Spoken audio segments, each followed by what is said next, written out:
जय हिंद जय भारत दोस्तों। मैं आज आपको Gupta and Gupta soil mechanics and foundation engineering के क्वेश्चन नंबर 221 से लेके 230 तक डिस्कस करने वाला हूं। तो चलिए हम लोग स्टार्ट करते हैं। Question number 221, compression index on a soil helps to determine option A total time required for consolidation, option B time required for 50% consolidation, option C total settlement of clay layer and option D pre consolidation pressure of clay. अब यहाँ पे आपको पूछा है कि compression index से हम लोग क्या निकालते हैं। तो आपको सिंपल भाषा में आपको याद रखना है कि हम लोग कंप्रेशन इंडेक्स से निकालते हैं total settlement of clay layer. ठीक है, तो आपको याद रखना है कि कंप्रेशन इंडेक्स से हम लोग total settlement of clay layer निकालते हैं। अब यहाँ पे क्ले लेयर का बात यहाँ पे ये किसके बारे में कर रहा है, तो ये बात कर रहा है अंडर कंसोलिडेटेड क्ले की बात कर रहा है। कभी कभी आपको क्ले लेयर नहीं लिखा रहेगा और लिखा रहेगा अंडर कंसोलिडेटेड क्ले लिखा रहेगा, फिर भी आपको समझ जाना है कि वो किसकी बात कर रहा है, तो क्ले लेयर की बात कर रहा है। तो चलिए हम लोग ऑप्शन चेक करते हैं। ऑप्शन ए दिया है total time required for consolidation, बिल्कुल गलत है।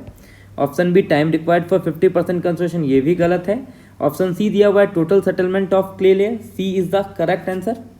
अब आपको समझना है, यहाँ पे मैंने बात किया भी हूँ पहले भी कि अंडर कंसोलिडेटेड क्ले लेयर क्या होता है। तो अंडर कंसोलिडेशन स्ट्रेस क्या होता है, जो प्रेजेंट में ज़्यादा स्ट्रेस लगता है एज कंपेयर टू पास्ट, उसे हम लोग बोलते हैं अंडर कंसोलिडेशन। इसी तरह हमारा ओवर कंसोलिडेशन होता है, मतलब पास्ट में ज़्यादा स्ट्रेस लगता है एज कंपेयर टू प्रेजेंट, उसे हम लोग बोलते हैं ओवर कंसोलिडेशन।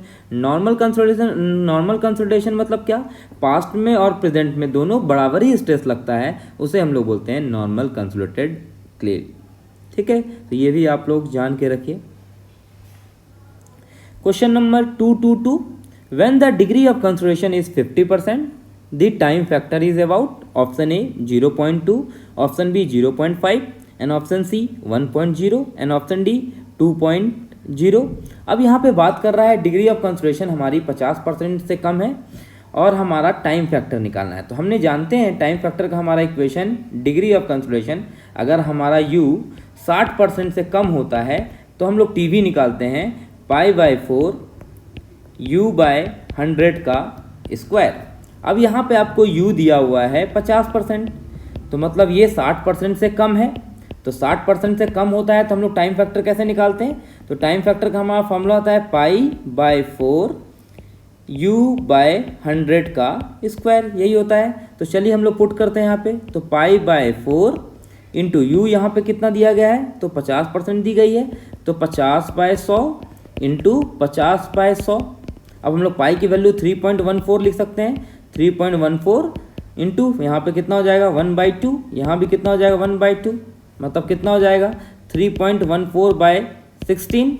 अब इसको सॉल्व करेंगे तो हमारी वैल्यू आती है 0.2। तो चलिए हम लोग आंसर चेक करते हैं। ए दिया हुआ है 0.2, बिल्कुल सही बात यहाँ पे कह रहा है कि 0.2 हमारा निकला है। अब आपको ध्यान में रखना है कि हमारा टीवी मतलब हमारा डिग्री ऑफ कंसोलिडेशन जब भी 60% से कम होता है तो हम लोग टाइम फैक्टर डायरेक्ट फॉर्मूला से निकाल लेते हैं π/4 U% का square.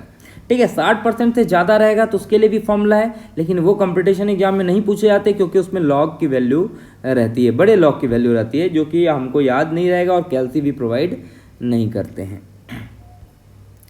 Question number 223, according to Boyznik theory, the vertical stress at a point in a semi-infinite soil mass depends upon option A point loads and coordinates of points and modulus of elasticity of soil, option B point loads, coordinates of point, modulus of elasticity of soil and its Poisson ratio, option C point load and coordinates of the point, option D point load and coordinates of the point and modulus of elasticity of soil and its density. अब यहाँ पे आपको बात कर रहा है बॉज़निक theory के बारे में।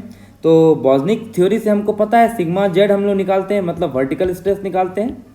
ये सबसे पहले आपको पता होना चाहिए कि हमारा बॉज़निक थ्योरी से हम लोग क्या निकालते हैं, तो वर्टिकल स्ट्रेस निकालते हैं। अब बॉज़निक इक्वेशन का हमारा फॉर्मूला होता है sigma z equal to 3q 2π(z²) bracket में 1/1 प्लस r/z का स्क्वायर का पावर 5/2, ये हमारा बॉयजनिक इक्वेशन का इक्वेशन होता है। अब यहाँ पे Q में हमारा क्या है, Q हमारा पॉइंट लोड है और Z हमारा क्या है, डिस्टेंस है, ठीक है, विथ रिस्पेक्ट टू हाइट हम लोग बोल सकते हैं, Z हमारा विथ रिस्पेक्ट टू हाइट बोलेंगे, R हमारा क्या है, रेडियल डिस्टेंस है। तो इस इक्वेशन में आपको पूछा गया है कि बॉयजनिक इक्वेशन में हमारा जो हमारा वर्टिकल स्ट्रेस है वो किसके किस पे डिपेंड है। तो अब यहाँ पे देखिए कि सिग्मा जेड किसके किस पे डिपेंड है, तो सिग्मा जेड हमारा क्यू पे डिपेंड है, फिर देखिए यहाँ पे जेड पे डिपेंड है, दूसरा हमारा आर पे डिपेंड है। तो क्यू हमारा क्या हो जाता है, पॉइंट लोड हो जाता है, और हमारा जेड क्या है, जेड क्या होता है, विथ रिस्पेक्ट टू हाइट हम लोग बोल सकते हैं, आर हमारा पे रेडियल डिस्टेंस हो सकता है, मतलब क्यू पे भी होगा, जेड पे भी होगा और आर पे भी होगा। और जेड एंड आर को हम लोग बोलते हैं कोऑर्डिनेट्स, ये भी आप याद रखिएगा, जेड एंड आर को हम लोग बोलते हैं कोऑर्डिनेट्स ऑफ पॉइंट भी बोलते हैं। तो हमारा क्या क्या हो गया, एक तो पॉइंट लोड हो गया, दूसरा हमारा कोऑर्डिनेट्स ऑफ पॉइंट हो गया। तो चलिए हम लोग आंसर चेक करते हैं। आंसर ये पॉइंट लोड बिल्कुल सही है, लेकिन कोऑर्डिनेट्स ऑफ पॉइंट भी बिल्कुल सही है, लेकिन मॉडुलस ऑफ इलास्टिसिटी नहीं होगा। ऑप्शन बी पॉइंट लोड तो सही है, कोऑर्डिनेट्स ऑफ पॉइंट भी सही है, मॉडुलस ऑफ इलास्टिसिटी यहाँ फिर से आ गया, ये भी नहीं होगा। ऑप्शन सी पॉइंट लोड बिल्कुल सही है, कोऑर्डिनेट्स ऑफ द पॉइंट बिल्कुल सही है, मतलब सी इज द राइट आंसर। अब आपको याद रखना है कि बॉयजनिक थ्योरम में हमारा मॉडुलस ऑफ इलास्टिसिटी कभी भी नहीं आता है, ये ध्यान रखिएगा। That's why C is the correct answer. And coordinates of the point मतलब आर एंड जेड की बात कर रहा है, z with respect to height की बात कर रहा है, r with respect to radial distance की बात कर रहा है। Question number 224, the process by which a mass of saturated soil caused by external force to the suddenly lose its shear strength and behave as a fluid is called option A piping, option B sliding, option C quick condition and option D liquefaction। अब यहाँ पे आपको definition के term में पूछा गया है, तो सबसे पहले हम लोग समझते हैं पाइपिंग क्या होता है। तो पाइपिंग क्या होता है कि जब हम लोग अर्थन डैम में हमारा इंटरनल इरोजन होता है, जब हमारा अर्थन डैम में इंटरनल इरोजन होगा तो हमारा क्या होगा, वॉइड्स बढ़ जाएगा। अब वॉइड्स बढ़ जाएगा तो हमारा सीपेज भी होना स्टार्ट हो जाएगी, तो उसे हम लोग बोलते हैं पाइपिंग। स्लाइडिंग मतलब which can slide to each other, उसे ही हम बोलेंगे स्लाइडिंग। और हमारा क्विक सैंड कंडीशन, आप लोग देखते होंगे कभी कभी दलदल एरिया, दलदल एरिया मतलब क्या, अगर हमारा कोई भी सॉइल मास है वो हमारा जो है वो किसके बराबर हो जाएगा, हमारा सबमर्ज यूनिट वेट के बराबर हो जाएगा, तो उस समय हमारी क्या होती है, इफेक्टिव स्ट्रेस जो होती है वो हमारी क्या हो जाती है, जीरो हो जाती है। इफेक्टिव स्ट्रेस हमारी जीरो होने के कारण सॉइल अपना क्या करता है, इट्स लूजेज इट्स स्ट्रेंथ, मतलब वो अपना स्ट्रेंथ खोने लगता है। मतलब कौन सा सॉइल, तो जब भी आपको क्विक सैंड कंडीशन में बात करेगा तो सैंड क्या करती है, अपनी स्ट्रेंथ को लूज करने के लगती है और पानी के साथ वो बहने लगती है, उसे ही हम लोग बोलते हैं क्विक सैंड कंडीशन। तो पाइपिंग भी नहीं होगा, स्लाइडिंग भी नहीं होगा, क्विक सैंड कंडीशन भी नहीं होगा। अब लिक्विफैक्शन मतलब क्या, मान लीजिए हमारा एक्सटर्नल फोर्स लगा, मतलब एक्सटर्नल फोर्स मतलब क्या, जैसे हमारे अर्थक्वेक आए, अब अर्थक्वेक का हमारा शॉक लगा तो हमारी मिट्टी क्या करेगी, अपनी स्ट्रेंथ खोने लगेगी। अगर जो भी हमारी सॉलिड पार्टिकल्स है वो कैसा बिहेव करने लगेगी, फ्लूइड जैसा बिहेव करने लगेगी, उसे ही हम लोग बोलते हैं लिक्विफैक्शन।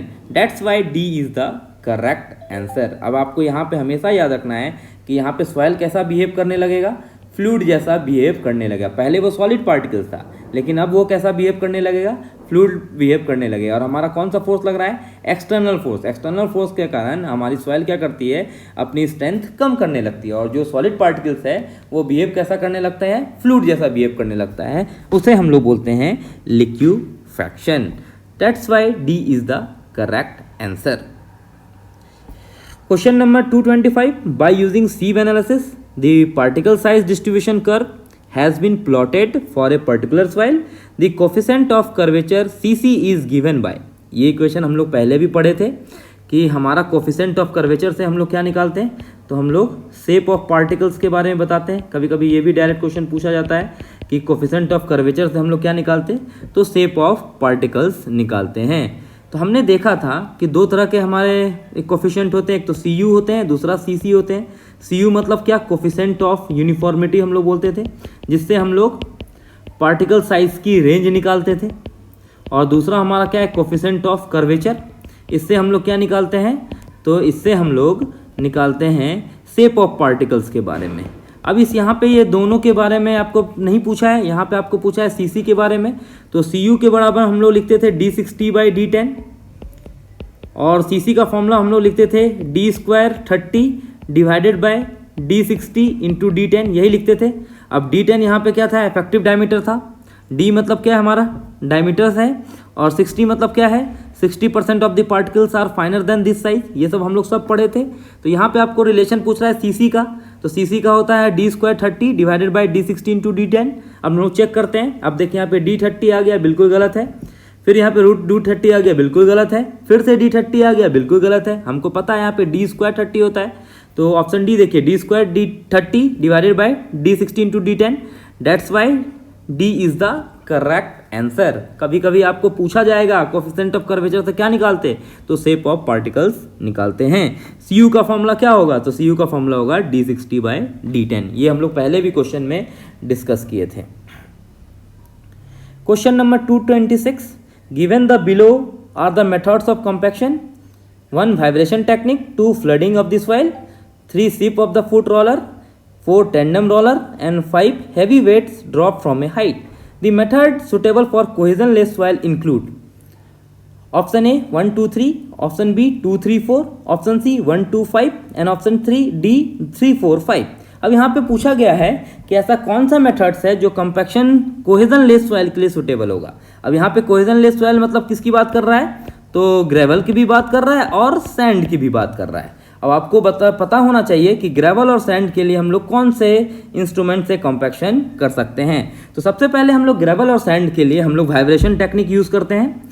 फिर दूसरा हम लोग flooding of the soil use करते हैं, और हमारा heavy weight drop from a height. ये 3 मेथड्स हम लोग निकालते हैं ग्रेवल और सैंड के लिए। जैसे हम लोग पढ़े थे कि शिप फुट रोलर हमारा क्ले के लिए होता है, टेंडम रोलर भी हमारा किसके लिए होता है, क्ले के लिए होता है। तो क्ले वाला तो हमारा होगा नहीं, मतलब 3 नहीं होगा और 4 नहीं होगा, तो होगा कौन सा, तो 1 होगा, 2 होगा और 5 होगा।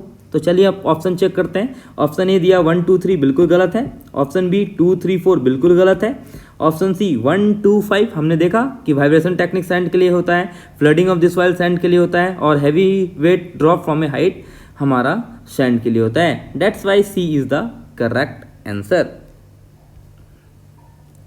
Question number 227, considered the following factor pertaining to the flow through the soil: 1 hydraulic gradient, 2 grain size, 3 void ratio, 4 cross sectional area of the sample. Of these the factor affecting permeability। अब यहाँ पे पूछा है कौन कौन से factor affect करते हैं परमिबिलिटी के लिए। तो हम सब जानते हैं परमिबिलिटी के लिए कौन कौन से फैक्टर अफेक्ट करते हैं। तो सबसे पहले हमारा ग्रेन साइज तो अफेक्ट करते ही हैं। हम बोलेंगे कि जितने बड़े साइज रहेंगे उतनी परमिबिलिटी रहेगी, मतलब डायरेक्टली प्रोपोर्शनल रहेगा। फिर दूसरा हम लोग देखते थे वॉइड रेशियो, मतलब जितनी ज़्यादा वॉइड्स उतनी परमिबिलिटी ज़्यादा रहेगी। फिर तीसरा हम लोग क्या देखते थे, पार्टिकल शेप देखते थे। तो पार्टिकल शेप में हम लोग देखते थे कि जो भी एंगुलर पार्टिकल्स है उसकी हमारी परमिबिलिटी कम होती है as compare to rounded particles. फिर हम लोग क्या देखते थे, सॉइल स्ट्रक्चर के बारे में देखते थे। अब सॉइल स्ट्रक्चर में हम लोग यही देखते थे जो भी फ्लोकुलेटेड स्ट्रक्चर है उसमें ज़्यादा परमेबिलिटी होती है as compare to disperse structure. तो ये सब चीज़ हम लोग पैरामीटर देखते हैं। चलिए हम लोग ऑप्शन चेक करते हैं। हाइड्रोलिक ग्रेडियंट तो बिल्कुल गलत है, ये हमने कभी पढ़ा ही नहीं है। हाइड्रोलिक ग्रेडियंट हमारा फैक्टर अफेक्टिंग परमिबिलिटी है ही नहीं।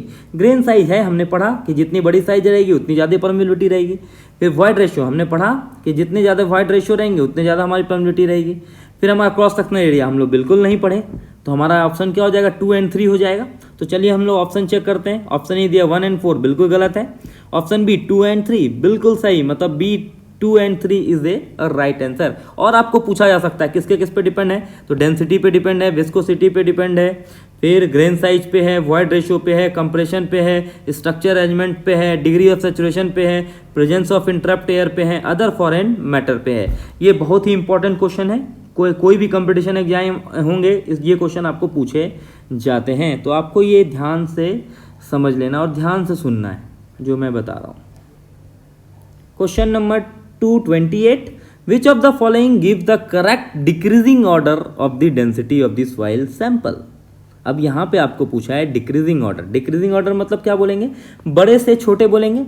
जो भी हमारा पहला बड़ा लिखेंगे फिर लास्ट में छोटा लिखेंगे, उसे ही हम लोग बोलते हैं डिक्रीजिंग ऑर्डर।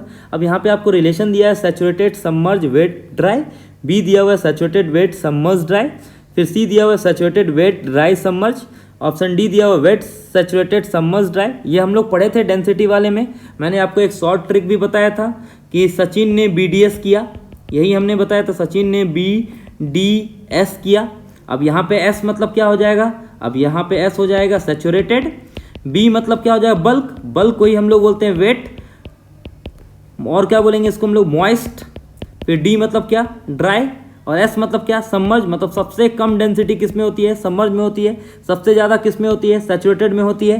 तो चलिए हम लोग यहाँ पे क्वेश्चन आपको पूछा है डिक्रीजिंग ऑर्डर, मतलब क्या बड़े से छोटे में जाएंगे। तो हमने देखा सबसे बड़ा कौन सा होगा, तो सैचुरेटेड होगा, फिर क्या हो जाएगा बल्क या तो वेट या तो मॉइस्ट, फिर क्या हो जाएगा ड्राई हो जाएगा, फिर क्या हो जाएगा सबमर्ज हो जाएगा। तो ये आपको याद रखना है, सचिन ने BDS किया। तो चलिए हम लोग ऑप्शन चेक करते हैं। पहले सैचुरेटेड कहाँ कहाँ है, तो A में है, B में है, C में, मतलब तीनों सही है। फिर दूसरा क्या है हमारा वेट होनी चाहिए, वेट आनी चाहिए। तो देखिए वेट किस में है, तो वेट हमारा 2 में भी है और 3 में भी है, मतलब B और C हो सकता है। फिर तीसरा क्या होगा, सचिन ने BDS किया, मतलब ड्राई आएगा। तो चलिए ऑप्शन C में देखिए, यहाँ पे ड्राई आ गया, तो C is the right answer. अब यहाँ पे कभी कभी आपको डिक्रीजिंग ऑर्डर हटा के क्या दे देगा, तो यहाँ पे दे देगा आपको इंक्रीजिंग ऑर्डर। अब इंक्रीजिंग ऑर्डर में आपको क्या लिखना पड़ेगा, छोटे से बड़ा लिखना पड़ेगा। सबसे छोटा हमको पता है सबमर्ज, फिर क्या होता है हमारा ड्राई, फिर क्या होता है बल्क, फिर क्या होता है हमारा सैचुरेटेड। तो इस ढंग से आप याद रखेंगे तो कभी भूलेंगे नहीं। सचिन ने BDS किया, सिंपल भाषा में सचिन ने BDS किया, SBDS। Question number 229, for sampling saturated sand and other soft and wet soil satisfactory, the most suitable soil sampler is option A open drive thin wall tube sampler, option B standard split spoon sampler, option C stationary piston sampler and option D rotary sampler। अब इस question में आपको पूछा गया है कि saturated sand and soft and wet soil के लिए कौन सा सैम्पलर हम लोग यूज करेंगे। ठीक है, तो हमारा सबसे पहला दिया हुआ है थिन वॉल ट्यूब सैम्पलर।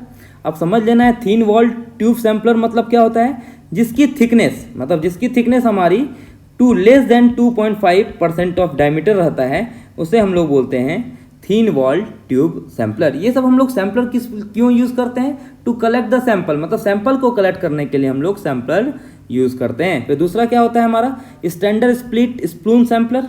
अब ये स्टैंडर्ड स्प्लिट स्पून सैम्पलर हमारा सबसे पहले आपको पता होना चाहिए वे कौन से सैम्पलिंग के लिए यूज़ होता है, तो मतलब अनडिस्टर्ब सॉइल के लिए करते हैं। ठीक है, अनडिस्टर्ब सॉइल में भी हम लोग कौन से सॉइल के लिए, तो एक सैचुरेटेड सैंड के लिए हम लोग करेंगे, फिर सॉफ्ट एंड वेट सॉइल के लिए करेंगे। मतलब हम लोग जो सैंपल कलेक्ट करेंगे वो कैसा होना चाहिए, सैचुरेटेड सैंड होनी चाहिए, सॉफ्ट एंड वेट सॉइल होना चाहिए जब हम लोग अनडिस्टर्ब सैंपल को कलेक्ट करेंगे स्प्लिट स्पून सैंपलर से। फिर तीसरा है स्टेशनरी पिस्टन सैंपलर।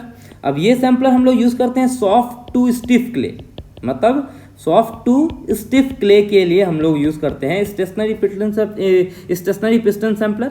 और चौथा क्या है, रोटली सैंपलर हम लोग यूज़ करते हैं स्टिफ टू हार्ड, मतलब जो हार्ड रहेगा वहाँ पे ही हम लोग यूज़ करेंगे रोटरी। अब यहाँ पे क्वेश्चन आपको पूछा है सैचुरेटेड सैंड फिर सॉफ्ट एंड वेट सॉइल के लिए, हमको पता है कि saturated sand soft and wet soil के हम लोग यूज़ करते हैं standard split spoon sampler.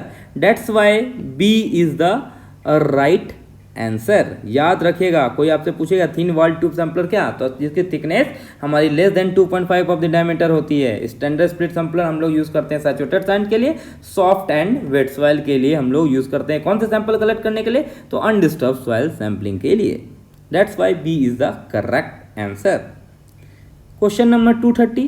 Match list 1 with match list 2. Select the correct answer using the code given below.